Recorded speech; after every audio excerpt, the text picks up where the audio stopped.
So with the conclusion of the first weekend of the Call of Duty Black Ops Cold War beta today, I'm going to be talking about my thoughts on the changes, new systems, and the infamous skill-based matchmaking controversy. So without further ado, let's begin. So first of all, the movement. They've slightly updated and upgraded the animations for some of the core movement and kind of increased the animations and stuff like that for walking, jogging, and sprinting. There's also a slight acceleration when moving from a standstill. There's also kind of other quality of life sprinting things. And in terms of sliding, they've reduced the slide speed, so you're not sliding all the way across the floor like you're exo-sliding as if you're in Black Ops 3 or Advanced Warfare. In terms of weapons, they've refined a lot of the animations and they've tuned a lot of the weapons too. In terms of snipers, they're no longer as overpowered. The AK-74U is also no longer as overpowered. However, there are some other good guns now in the beta, such as the Milano, which is very overpowered. It's the gun I've kind of done the best with so far, and it's a gun I really like. Controllers, they've brought back aim assist for snipers, which is really good, and it's something we actually haven't had since Black Ops 2 multiplayer. In the Gunsmith, they've added a more detailed breakdown of statistics for each attachment, kind of explaining in detail how each attachment influences its weapon stats. They've actually upgraded lots of the recoil and firing animations, so each kind of weapon has different recoil systems, comprehensive tuning, and it's a lot better, and it's a different kind of firing feel for hipfire and ADS on every weapon. Everything's reworked and rebalanced, which is pretty good, and there's touch-ups on the animations. In terms of ADS, there's kind of you can choose now your ADS sensitivity and stuff like that, so you can slow it down, speed it up, whatever kind of floats your boat. That's in terms of ADS and scope. General weapon tuning has been sorted out, increased the LMG ammo capacity, obviously increased the AK-74U recoil, and there's a full attachment balance pass to ensure that all attachments stay relevant and balanced. In terms of visuals, they've increased the graphical fidelity and performance across the board on the different consoles in terms of like PS4, PS4 Slim, PS4 Pro, which to be fair, yeah, I will admit the graphics haven't been downgrading from what I could tell when getting into intense gunfights. They've apparently adjusted the lighting and visibility on the Miami map for better overall visibility, but to be fair, I haven't really seen much of a difference, so I'm not sure how much they've really done for that. For weapon sound, master EQ and compression has been boosted. They've added bass and a punch to all the weapon sounds. They've added presets to audio settings, kind of trail mix, bass boost and high boost, which they had in other games. They've redesigned weapon audio layers, corrected audio decay playback, and added blending for interior and exterior sounds. They've also polished the reverb. In terms of footsteps, crouch walking now functions as near silent, and that's with or without the ninja perk. ADS crouch walking now makes the player's footsteps audio even quieter. Enemies should not hear the player when crouching outside of extreme close quarters. Then while Ninja is equipped, core movements like sprinting, jogging and walking are now greatly reduced in volume and distance by roughly 50% compared to the alpha.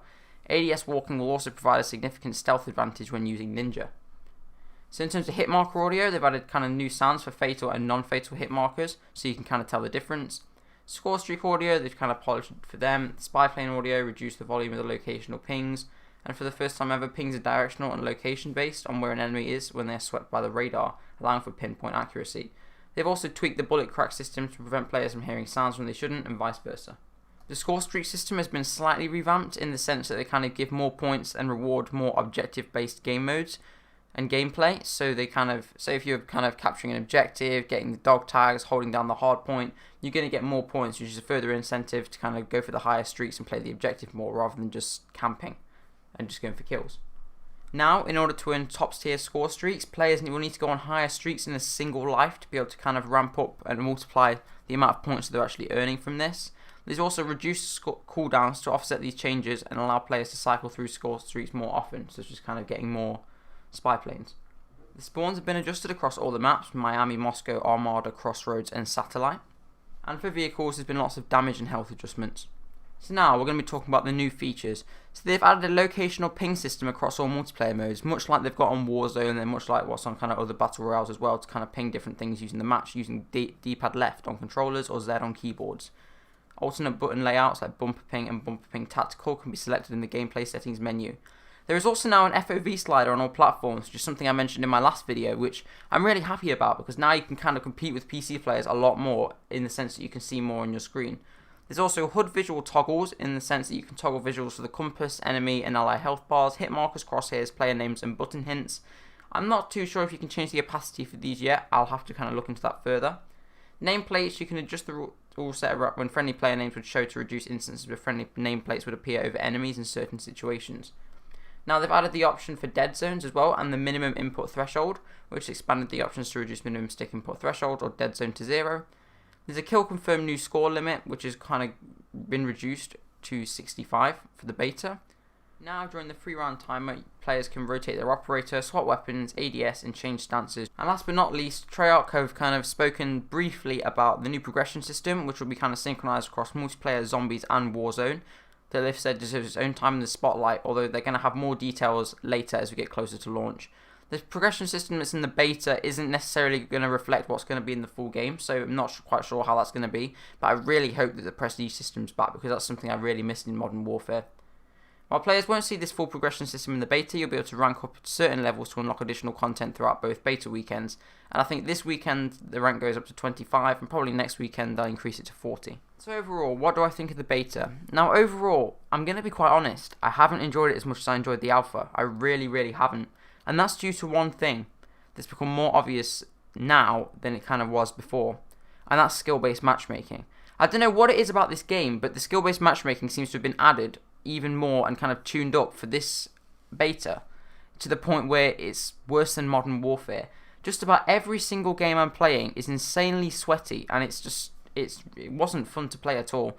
There's the odd games where I'd get like say 1 or 2 good games in a row, and then my score would instantly go down. I'd instantly be struggling to go positive, and it would be absolutely ridiculous. Like if you look on my progression stats and kind of my previous games, you'd see a kind of weird kind of mountain-like shape where I'd start off kind of neutral, I'd go up for a few games, and then I'd go crashing back down and gradually build myself up, crashing back down, and so on and so forth, where it'd literally be like some massive wave where I'd start off okay, get really good, then literally go terrible, really good, terrible, really good, terrible, and that's not something I really want to happen in this game, because if this game's like that at launch, then it's not really a game that I'm going to be putting a lot of time into, because I really despise that feature in Modern Warfare. And the fact that this is tuned up so much to the point where it's a lot worse doesn't bode well for the game at all.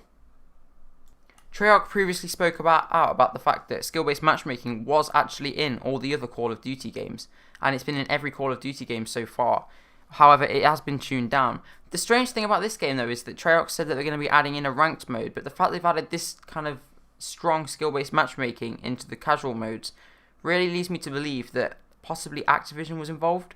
There was a leaked patent last year, a couple of years ago, about apparently Activision saying that to get kind of more money and to get players wanting to play more, like new players and wanting to pay money and buy stuff in the shop, then if they put them in easier lobbies, they'd enjoy the game more. And there was also some sort of controversy about them rewarding people who spent money in the game, giving them easier lobbies to then kind of try and, by the newer players kind of seeing them in game with all the new stuff that they've bought, kind of then thinking, oh, maybe I should buy that as well. Which, to be fair, that is a really scummy business tactic, and if that's true, I'm absolutely appalled. The new map Cartel overall is probably one of the better maps in this game. However, there are still some instances of the map not being so great. So for instance, in the centre of the map, kind of around where the B flag would be in domination, there are like these bushes you can camp in, but they're so tall, they're literally taller than your player. So all I suggest for Treyarch for that is literally kind of just cut the size of the bushes down so people can't just lie in there. There's a massive sniper tower that people like to put proximity mines on the kind of entrance of on the ladder, and they'll sit up there proning, head glitching all they can, and then just try and mow people around left, right and centre. On one side of the map, where it's kind of a lot rocky and there's kind of a cliff edge, people can kind of select certain operators that are kind of wearing more grey style clothes, and they can just kind of sneak, like kind of touching the wall to the point where like you can barely see them.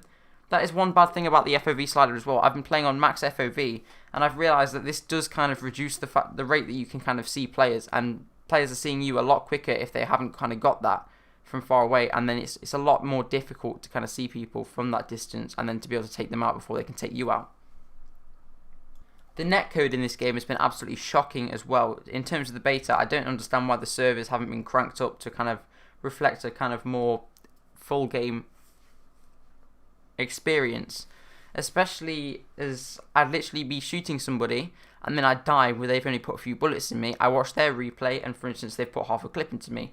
Or the opposite way around, I'd put half a clip into somebody or they'd do a lot of damage to me. I'd slide around the corner to escape from the bullet and I'd still die somehow. I'd watch his replay back and then on his replay I hadn't slid, so I was dead before I slid. So there's a lot of kind of the servers trying to catch up to each other and a lot of lag in the sense that stuff like that's happening, and this kind of takes me back to the beginning of Black Ops 4 when they reduced the servers to 20 Hz. If it's going to be like this in the full game, then once again, it doesn't bode well at all. And they do need to make an improvement on this, and they do need to fix this soon, hopefully for the second weekend of the beta, because I don't know how many people are going to be able to play like this. So anyway guys, those were kind of my thoughts and impressions and review of all the new features in the Call of Duty Cold War beta. Now if you found this useful and you enjoyed it, then please leave a like, subscribe and hit that notification bell to stay up to date with all my future content. Your support is greatly appreciated. Don't forget to tune in for more videos on Cold War and other great games, and I will see you all later.